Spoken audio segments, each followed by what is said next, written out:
사도행전 21장 1절부터 보도록 합시다. 사도행전 21장 1절부터 보도록 할게요.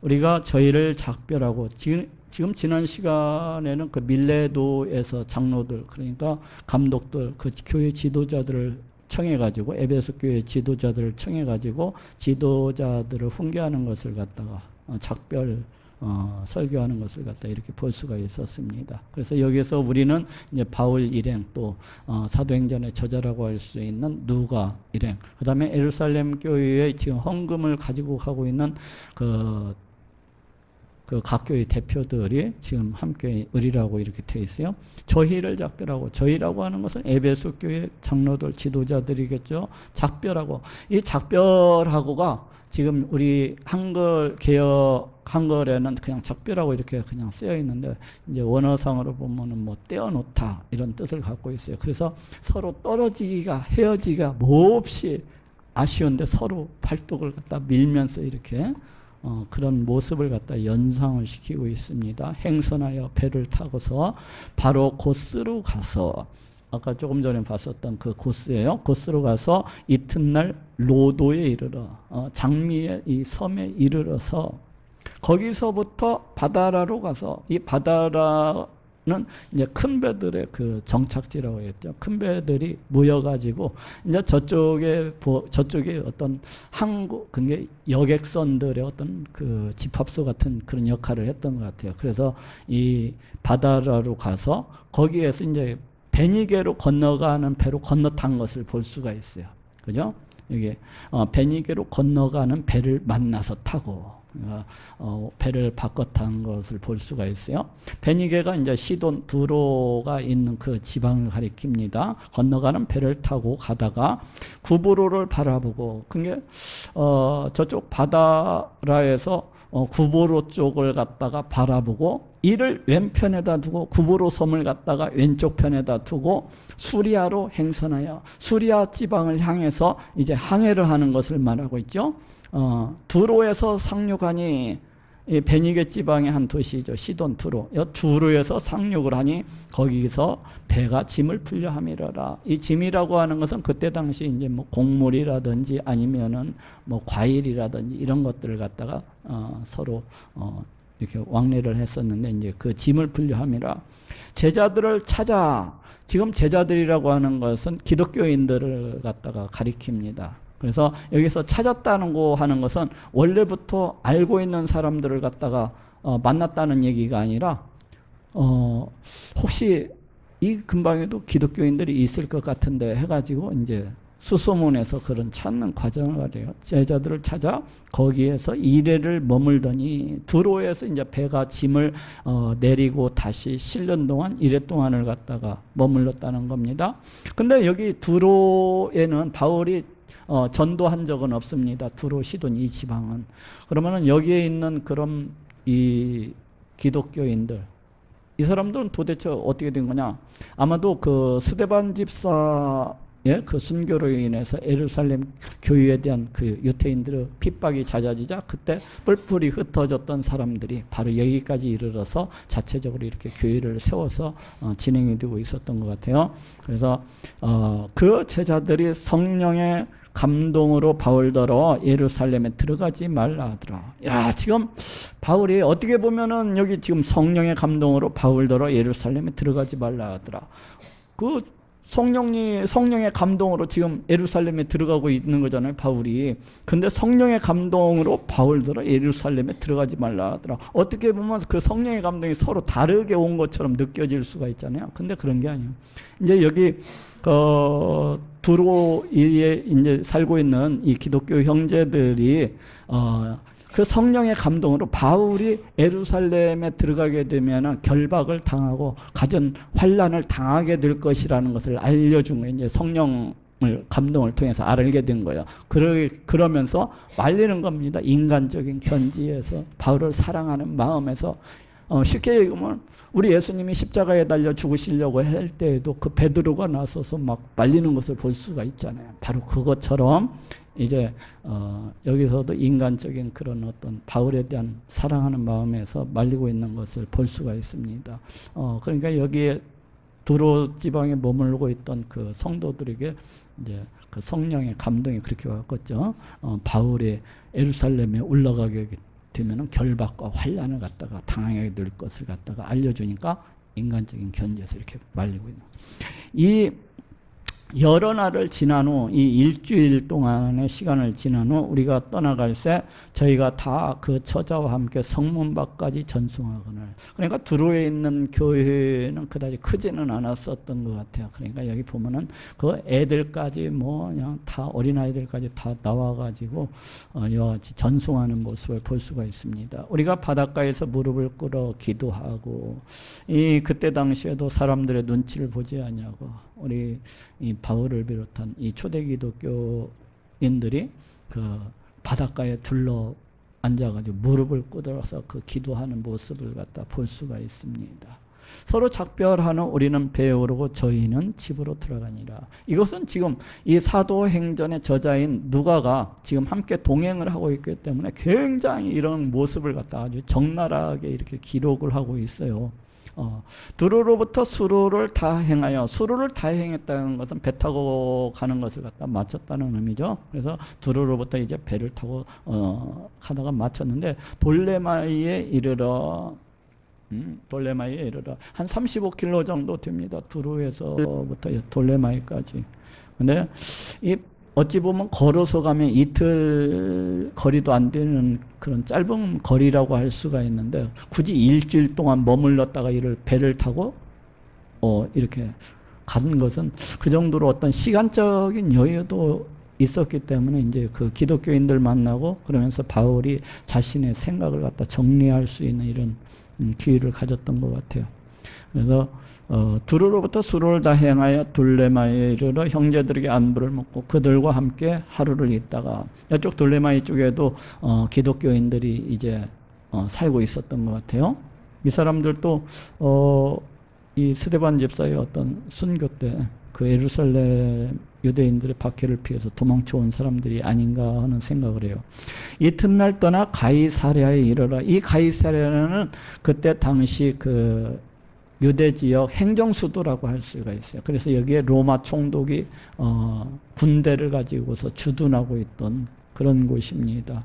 그래서 가이사랴에 이르러, 돌레마이에서 이 가이사랴까지는 55km 정도 돼요. 중간에 이제 그 갈멜산도 있어서 육로를 통해서 오게 되면 상당히 갈멜산을 들어서 이렇게 오게 되는데, 근데 여기를 이제 배를 타고 왔다, 아니다, 육로를 걸어서 갔을 것이다, 뭐 서로 주장들 하는데 누가 말이 맞는지는 잘 몰라요. 나중에 궁금한 사람들은 천국 가거든 물어보십시오. 바울 만나가지고 그때 어디로 갔었냐고, 배 타고 갔냐고 아니면은 걸어서 갔냐고. 이튿날 떠나 가이사랴에 이르러 7 집사 중 하나인 전도자 빌립의 집에 들어가서 유하니라. 여기 전도자 빌립은 저쪽 어디입니까? 8장에 나옵니까? 거기 한번 찾아볼까요? 8장 40절.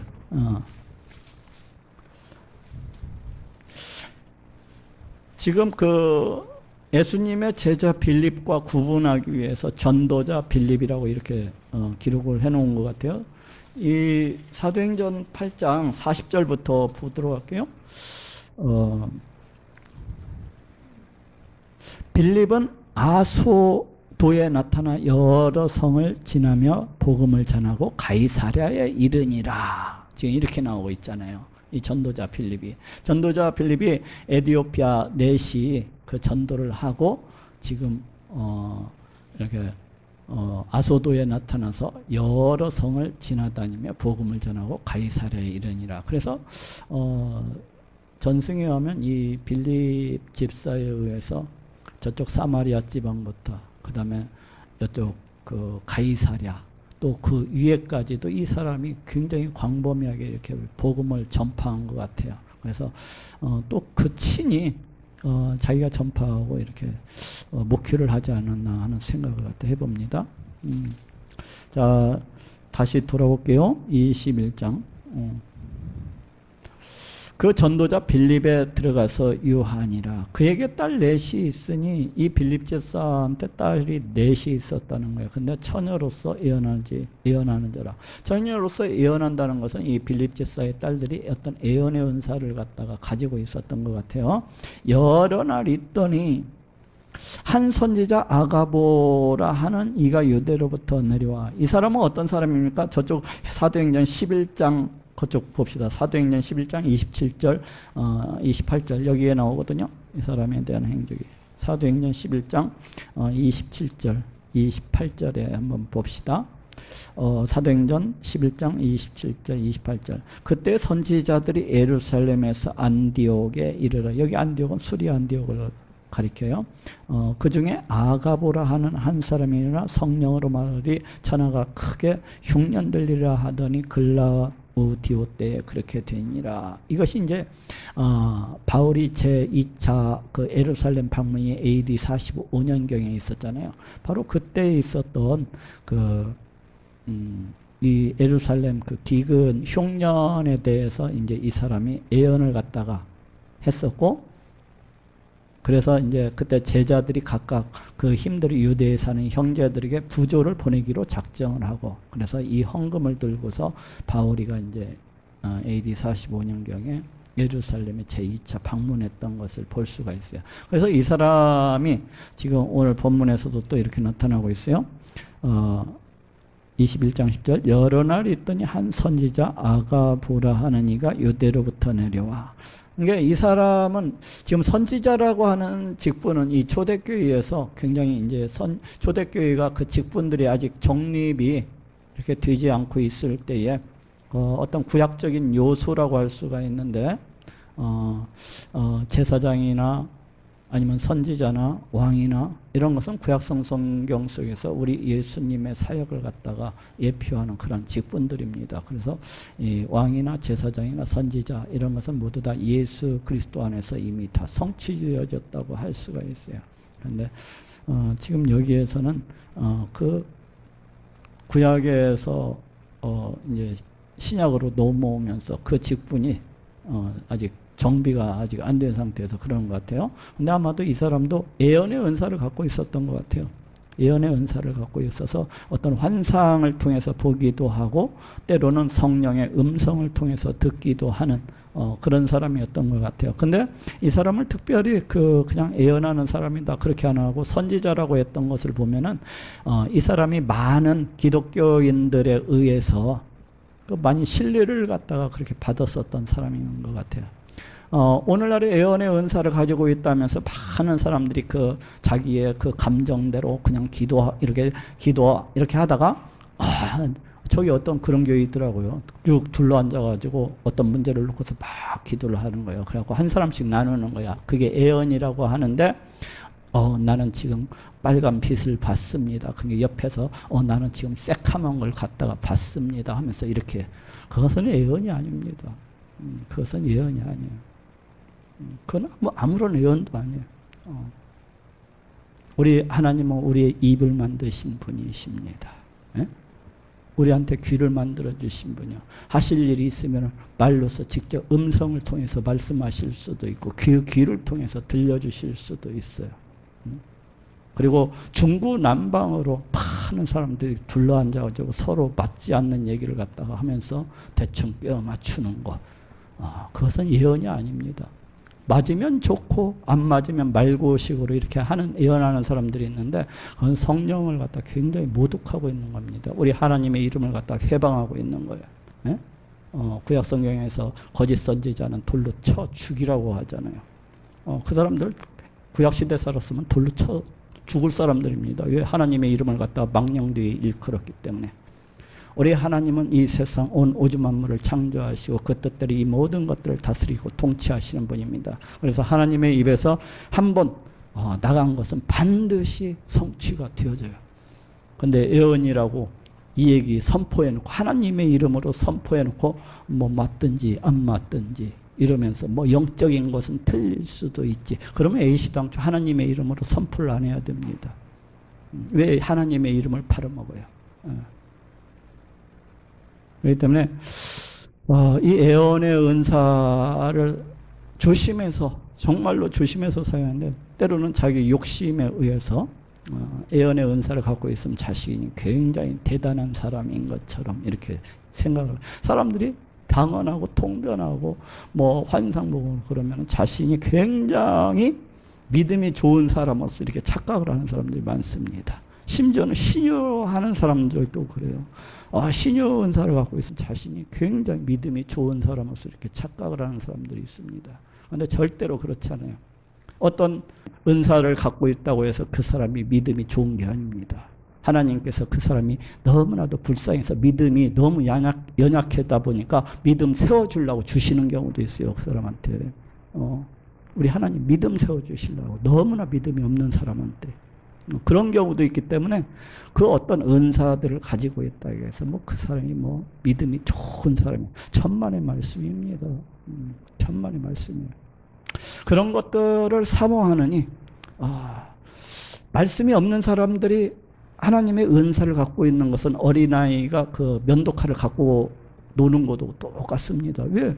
하나님의 말씀을 갖다가 알지 못한 상태에서 자칫하면 우리 하나님의 이름을 갖다가 망령을 띄어 이렇게 일컬을 수도 있는 것이고, 되레 하나님으로부터 책망을 받을 수도 있는 일들이 너무나도 많습니다. 그래서 은사를 사모하느니 차라리 자신이 우리 하나님을 바르게 알고 알 수 있기를 소원하고, 또 아는 것만큼 우리 하나님을 더 뜨겁게 사랑할 수 있기를 소원하는 것이, 우리 하나님을 뜨겁게 사랑하는 것이 은사 100개 갖고 있는 것보다 더 낫습니다.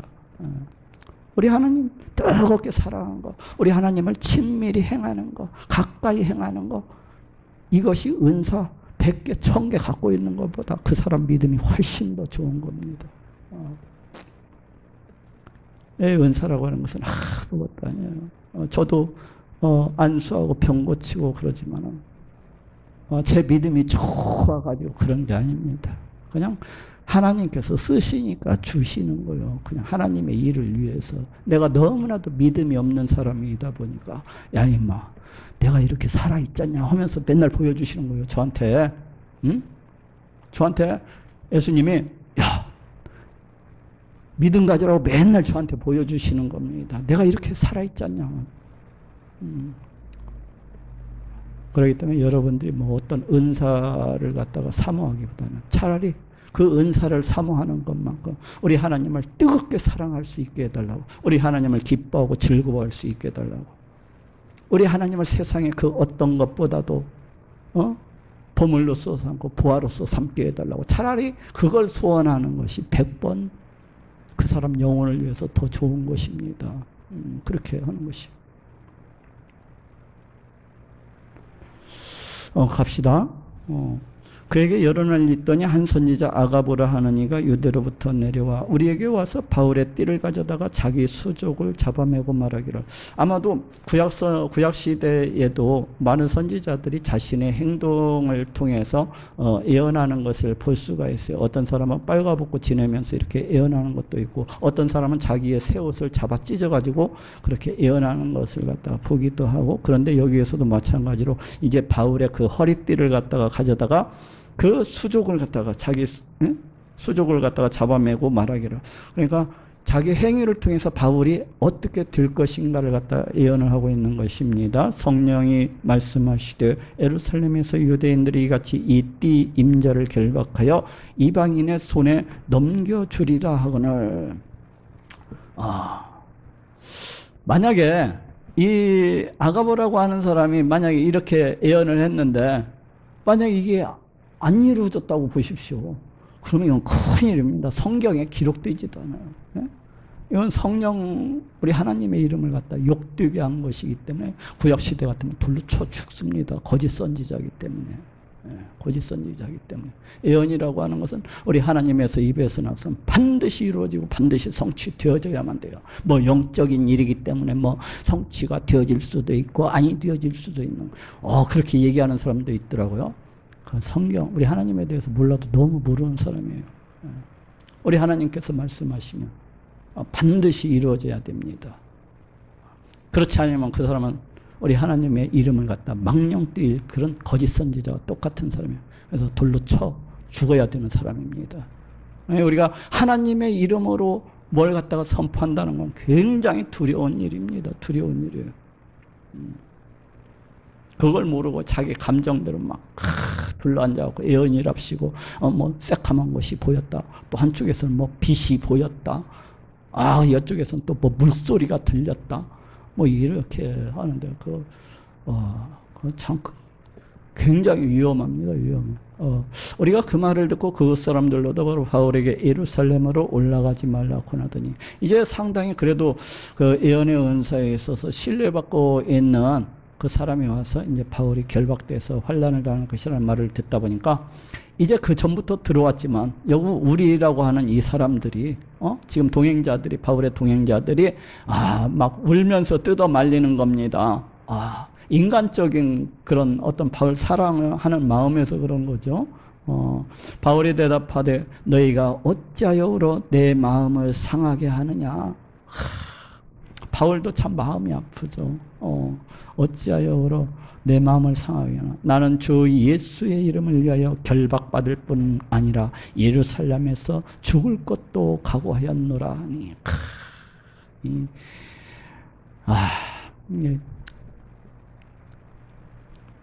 나는 주 예수의 이름을 위하여 결박받을 뿐만 아니라 예루살렘에서 죽을 것도 각오하였노라 하니. 이게 우리 예수님을 따르는 정말로 이런 모습이 있어야 돼요.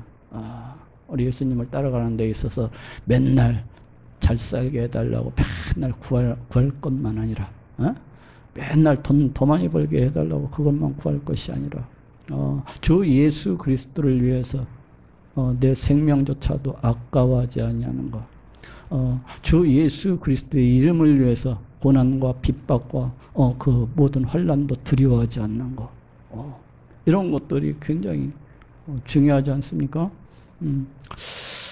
저가 권함을 받지 아니하므로 바울이 이제 권함을 받지 아니하므로 우리가 주의 뜻대로 이루어지이다 하고 그쳤노라. 이것은 꼭 우리 예수님이 겟세마네 동산에서 드린 그 기도를 갖다가 연상케 합니다. 우리 예수님께서도 그러시잖아요. 내 원대로 하지 마옵시고 아버지의 원대로 하옵소서 그러잖아요. 그래서 우리도 이제 저도 가끔가다 이제 주의 뜻대로 이렇게 주의 뜻대로 이루어지다 하고 저도 가끔가다 그 기도를 할 때가 있습니다. 어떤 중환자실에 들어가가지고 안수를 이렇게 하다 보면은 막 기도를 하는데 그냥 나도 모르게 그런 기도가 나올 때가 있어요. 어떤 기도가 나오느냐. 하나님, 이 영혼을 아버지께로 인도해 주옵소서. 이런 기도가 나오면서 살려달라고 그 안수 기도하는 목사가 어떤 경우에는 그래서 그걸 나도 모르게 그런 기도가 쏟아져 나오는데 그걸 갖다가 돌려가지고 다시 이 생명을 돌려주옵소서. 그럴 때가 있어요. 그러면서도 결국에는 이기지를 못하고 주의 뜻대로 하옵소서. 결국은 그렇게 기도할 때가 있어요. 주의 뜻대로 하옵소서. 그게 아버지의 생명을 돌려주옵소서. 이 영혼을 다시 돌려주옵소서. 한 번 더 기회를 주세요. 그렇게 간절히 기도하면서도 나도 모르게 그런 기도가 납니다. 아버지 이 영혼을 받아주옵소서. 그 완전히 반대되는 기도죠. 그러면서 주의 뜻대로 하옵소서. 이런 기도가 나도 모르게 이렇게 튀어나올 때가 있어요. 그런데 모든 것은 우리 하나님의 뜻 안에서 우리 하나님께서는 모든 것을 합력해서 선을 이루시는 분입니다. 바울이 비록 예루살렘에 가서 붙잡혀서 결박을 당하고 환난을 당하지만 또 그로 인해서 왕들과 총독과 또 예루살렘에 올라가서도 그 감옥에서도 이렇게 복음을 갖다가 전파하고 증거하는 것을 볼 수가 있습니다. 모든 것이 합력해서 선을 이루고 있는 것을, 우리 하나님의 뜻을 이루고 있는 것을 볼 수가 있어요. 이 여러 날 후에 행장을 준비했다는 것은 이제 이 여행 보찜을 갖다가 부렸겠죠. 예루살렘으로 올라갈 때 가이사랴에서 예루살렘까지의 거리는 한 100km 정도 이렇게 됩니다. 그러다 보니까 걸어간 것이 아니라 아마도 말을 타고서 그렇게 갔을 것이라고도 생각을 합니다.